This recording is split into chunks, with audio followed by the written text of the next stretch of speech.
ជាពាក្យឈឺចាប់រស់នៅជាមួយរូបខ្ញុំប្រៀបដូចជាស្លាប់និយាយមិនដែលស្ដាប់ឆាប់ខឹងមិនចេញមានកំហុងប្រងមួយណាដែលថាមិនខូចរឿងស្រីសុំតងលួងអូនតិចតួចអូននឹងអភ័យអូនមិនយកទោសបីព្រោះជាប្របីនៃបរងអានតែខ្លួនជាព្រមធ្វើរឿងខំមិនថ្មីធ្វើឲ្យស្រីម្នាក់ស្ទើររោគចិត្តមានជីវិតឥតន័យរស់នៅដើម្បីគេគ្រប់ពេលបានត្រឹមខូចចិត្តតាំងពីស្គាល់បងអូនធ្វើគ្រប់យ៉ាងស្នាមទឹកភ្នែកស្នាមឡាំឈាមស្រក់ព្រោះតែបងព្រោះតែស្រឡាញ់ចង់បំពេញបំណងដើម្បីរូបបងវ័យក៏អូនហ៊ានធ្វើរាល់ទង្វើផ្លែតផ្លែនទាំងឡាយដើម្បីឲ្យខ្លួនសប្បាយមិនគិតពីវ័យបងលួចមានស្រីចាក៏ហោ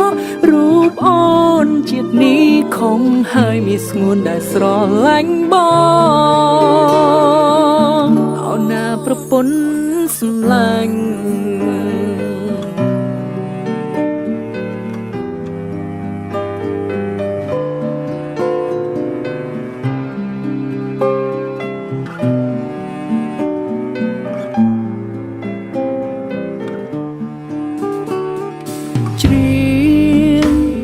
ចម្រៀងនេះជូនព្រះនាងកំសត់នោះម្នាក់ពលីដើម្បីរូបខ្ញុំគ្រប់សពនាងថានាងស្ទើរឡប់ចង់ចប់ចង់ស្អប់ខ្ញុំមិនបានអាងតែខ្លួនជាប្រងធ្វើរឿងខំមិនថ្មីធ្វើឲ្យស្រីម្នាក់ស្ទើររោគចិត្តមានជីវិតឥតន័យរស់នៅដើម្បីគេគ្រប់ពេលបានត្រឹមខូចចិត្ត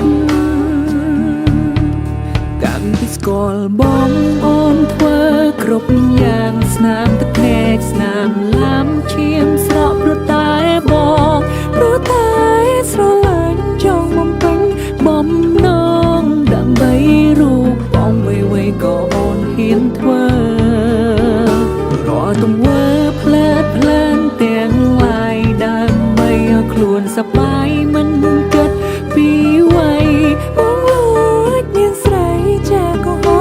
រូបអូនជាតិនេះខំហើយមានស្ងួនដែលស្រឡាញ់បងអោណាប្រពន្ធសម្លេងរឿងកន្លងដែលបងធ្វើមិនអសុំអង្វរ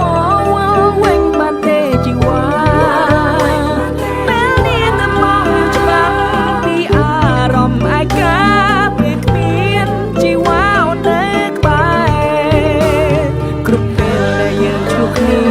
ពងងាវសោកចិត្តចាញ់ព្រោះស្រឡាញ់មិនចង់បាត់បង់បង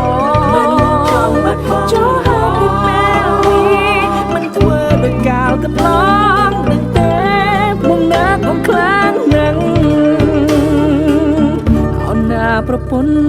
សម្លាញ់